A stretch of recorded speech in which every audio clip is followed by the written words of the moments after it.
last weekend ay mayroon pong naganap na selection para sa ASEAN Esports Chess Championship. So ito po ang naging final results, and after 14 rounds, tayo po ay pinalad na manalo dito with 10 points. So kung makikita nyo po yung final standings natin, lahat po ng top players ng Pilipinas, si IM Arca, IM Concho, IM Bersamina, GM Quezon, IM Bacojo, GM Lilo, and FM Nori kasali po dito. So itong selection na ito ay para sa magiging representative ng Pilipinas sa ASEAN Esports Chess Championship. And ang aaralin po natin today ay yung pinakamaganda kong laban dito sa tournament na ito. Ayan, so ito po yung laban ko against IM Michael Concho. At kung makikita nyo po yung rating niya is 2366. Ako naman po is 2429. Ako actually ang third highest rated sa Pilipinas sa kasalukuyan. Ayan, so ito po yung napakagandang match namin, and tingnan po natin ano ang nangyari sa ating laro. Take note pala, ang time control po dito is 10 plus 0. Ayan. So punta tayo sa ating game. Ako po yung white and black po si IM Concho. So ito nag-start knight F3, D5, D4, and then G6. Ayan. So napansin ko, ang ginawa niya is parang fianchetto setup, tapos may D5. So medyo kakaiba. So sabi ko C4 na ito. C6, and then capture, knight C3, bishop G7, bishop F4. So dito alam ko medyo maganda na po kaagad yung position ko out of the opening. Kasi itong bishop na ito, mami-misplaced po yan dyan. No, mababarahan siya nung D4 pawn. Usually, ang bishop na yan, dapat dito lumalabas. Sa D6 or sa E7. Yan. So, knight F6, E3. Dito, nag-normal development lang. Bishop E2, knight C6, castling, A6, rook C1, and then bishop G4. So dito po, actually alam ko lamang na ako kasi mayroon siyang mga weaknesses dito sa queen side. And matitake advantage ko po yan with queen B3. Unfortunately, hindi ko po nakita. Matatamaan yung weakness dito, may pressure dito. And then ang usual ideas dyan is knight A4 and then going to C5, pressure ulit sa B7 pawn. So ang ginawa ko is knight E5. Ang nangyari, nagkapalitan ng pyesa. Ayan, palitan ng pyesa. And then knight A4. Obviously with the idea po of knight C5. So ang ginawa is kumain, knight D7. And sabi ko nga, ito po is misplaced. And ang ginawa ko, hindi ko pinalit. So inatras ko lang kasi gusto ko manalo, no? And malakas yung pressure ng bishop dito. Pero ngayon dapat iniisip ko, dapat kinain ko na lang. Kain. And parang equal position lang po ang kakalabasan. Siguro queen D2 para pupunta doon sa B7. Kaso ng bishop G3 tayo and queen A5. So ito tinamaan. And ayoko po umatras. Siguro yan ang best move is umatras para maintain lang yung equality dito sa queen side. Yung open file, hindi niya masyadong matake advantage. Kasi ang ginawa ko, nag B3, tinamaan tayo ng B5. Itong knight wala pong mapuntahan, no? Hindi pwedeng umatras dito, of course kain. Hindi rin pwedeng umatras dito, makakain yung A2 pawn. So force tayo pumasok. And then pagpasok, kain. And nakita ko itong move na to, meron siyang B4. And pagka B4 niyan, ang idea niyan is bishop C3, mababarahan yung depensa ng C5 pawn, babaksak. So ngayon na force po tayo pumasok sa complications with C6, bishop C3, and C7. So pinasok ko na itong pawn dito sa C7. Of course, defended by bishop on G3. Ngayon, nag-E5 siya. And ito na po yung komplikado nangyari. Kumain, and then bishop E5. So dito naaalala ko during the game, sabi ko, siguro lamang siya napakaliit kasi meron naman tayong malakas na pawn. So exchange up siya pero nababarahan po yung rook niya. Hindi siya makakalabas dyan. So alam ko dito, almost equal tayo. Ayan, so rook F E8, bishop E3, para support dito sa e3 pawn just in case mag d4. Pero hindi niya ginawa yun. Nag-rook e6, rook c1, rook c6, and rook c2 para hindi makapush yung pawn. So dito nag-queen b4. And actually, iniisip ko during the game, dito ko kaya ilagay yung queen. Ayan, dito po, matagal tayo nag-isip.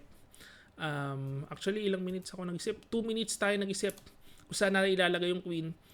Kaso, iniisip ko, pag dyan, meron siyang mga ideas with queen e4. Pagka kumain-kain, parang na-trap itong rook, ang lakas rin ng pass pawn niya. Baka, depensa nung king yung pass pawn, tapos pagka nakalabas ito, baka mayari yung bishop natin. No? Quality down tayo. So, ang ginawa ko is queen d1. Ayan. So, queen d1, queen e4. Ito po, expected ko na. F3, queen f5, and then g4. So, ito po lahat, expected ko ito. Pa queen d7, queen d4. And, ayan, nangyari, parang na-force na siya isole yung rook. So, kinain, kain. Ngayon, equal material na. And then, pa queen takes d5, ang expected ko pong move dito is rook d6. Ayan ang expected ko dyan. Pagka rook d6, mauuwi na po sa tabla. Kasi hindi ko siya pwedeng pilitin, force kong kainin. Ito expected kong line, pagkakain, check. And then of course, king g2, merong queen e2, pagka king g3 kakain, mauuwi na po sa tabla yung laro. Ayan. Also take note, hindi pwedeng pilitin with queen c4 kasi merong check. Hindi pwedeng lumapit kasi merong mate sa h2, so king g2. And then pagka capture, merong check. And then capture, unstoppable yung pawn. So ang nangyari po, hindi siya nag-rook d6, nag h5 siya. So sabi ko, parang mali yung h5 kasi pagkakain ngayon, rook d6, rook c3, hindi niya na pwedeng kainin itong c3 rook. Pagkakain, check. Palaging merong threat dito, hindi niya na mabawi yung pawn sa a2. Yun pa lang, idea niya is queen d8. Papasok pala dito yung rook and merong mga queen g5 check idea. So talagang nagkagulo na po dito. So queen c5, kailangan depensado yung g5, rook d1 check, king g2, queen d2 check, and king h3. So ito force na. Dito pala, meron siyang napakalakas na move with rook g1.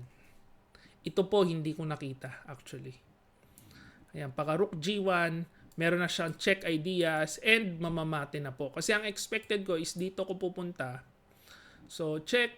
Kaso bigla ko lang napansin, late ko napansin, pagka king g7, mag-h6 ako, sabi ko okay pa kasi maguguluhan siya, matche-check ko siya. Yung pala, merong king h7 dito. Pa king h7, wala nang check, ito mamamate na. Unstoppable na po yung g2 check. Tapos, definitely may mga kasunod na po yung checkmate kasi wala na tayong check eh. So, check. Ayan. Napakasimple. Kaso, hindi niya po nakita. Parang medyo napabilis siya dito. Ang ginawa niya is queen d7 check. Ayan, so naisip ko bigla, hindi pala ako pwede doon sa G2. Kasi mamamate tayo. So pagka G2 pumunta, ang nakikita ko dyan, pwede siyang bumalik. So iniwasan ko na po yung pagbalik. Ayan, babalik siya. Baka makita niya bigla, no? Kaya king G3 na tayo. King G3, rook G1 check. And ngayon, dalawa ang puntahan ng king. Ang expected ko po is dito ko pupunta para threat yung rook. Kaso bigla ko napansin nga yung queen d1, pagka check, wala na pong check. And ito po, unstoppable checkmate. So sabi ko, forced. Persado na tayo mag king f4. Ayan, ilabas na natin yan dyan. So nag g5 siya, check. King e4, queen e6 check, king c4, and queen d7. So dito po, meron na tayong tabla. And gusto ko kasi manalo nun, no? So dito po, ang actually tamang tira is king c4 para safe na safe yung king papuntang b4 and wala na po siyang check. Hindi ko lang nakita, no? Ang naisip kong itira is king c2. Sabi ko tama lang to, wala namang checkmate. So nag-check, king d1, and then queen d1 check, rook c1, queen takes f3.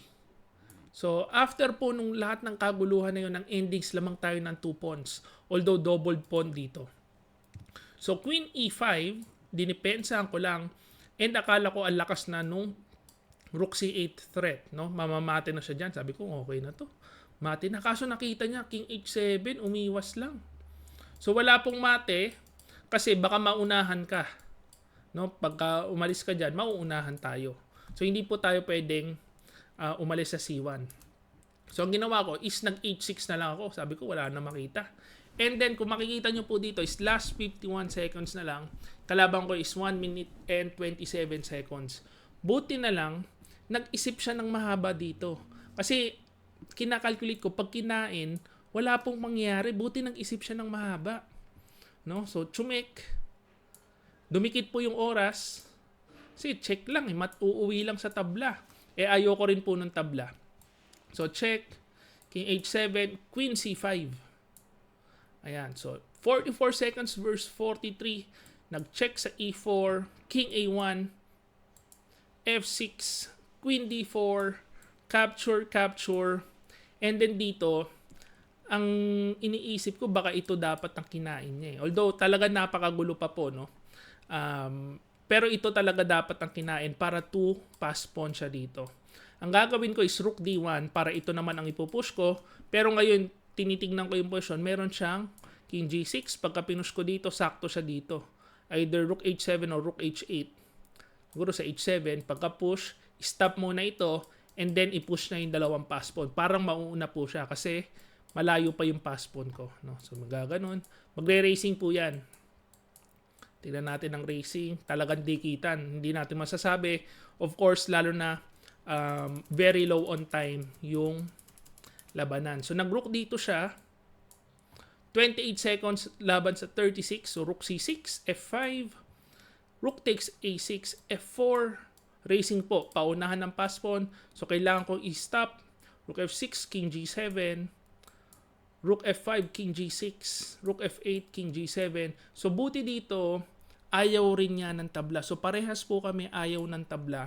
Kasi pag rook f5, king g6, pwede na pong itabla to actually. Hindi ako pwedeng umalis dyan, kundi mauuna yung pass pawn niya, definitely. So nag-rook takes h2, and ngayon racing ng pass pawn. So meron siyang pass pawn, pero na-stop ko. So create din tayo ng sarili nating pass pawn. So king g7, balikan, and then rook d2. So pass pawn ulit, a5. King g7, balikan ulit. King g7, ayan, a6. Ngayon ko nakita a6, so sabi ko, pagka kumain, hindi mapipigil yung pawn. So kaso nakita niya rin niya yung good move, no, which is check. Take note po yung oras, last 10 to 15 seconds na tayo. 10 seconds yung black, tayo is 15 seconds, king b2. Rook d2 check, king a3. Talagang mauuwi sa tabla kasi meron din siyang counter. King b2, rook d2 check, king b1. King a2, rook d2. So repetition na po, pwedeng itabla, kaso nga ayaw ko po ng tabla. Wala sa amin may gusto ng tabla. So rook f5, pilitan po ang nangyari, rook a1 check. And dito, king b4, kumain. Rook g5, king f6. Dito napansin ko yung oras, sabi ko lamang ako konti. Pwede natin habol, rook g8. Tig 5 seconds left kami.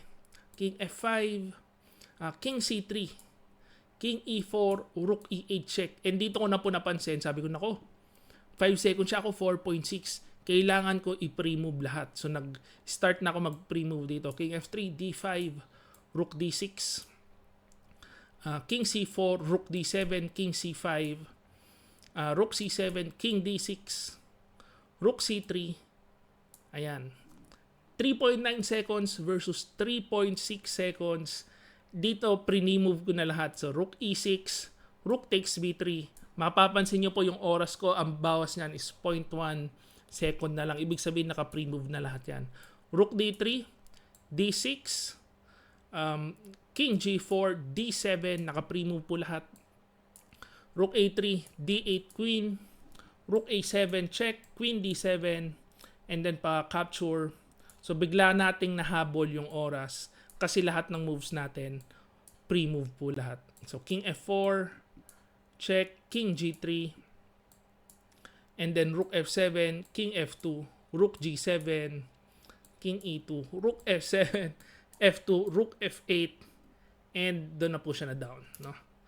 With 1.9 or 1.8 seconds remaining tayo. And dito po pagka Rook F8 ko, na down po siya. And napanalo natin yung laro.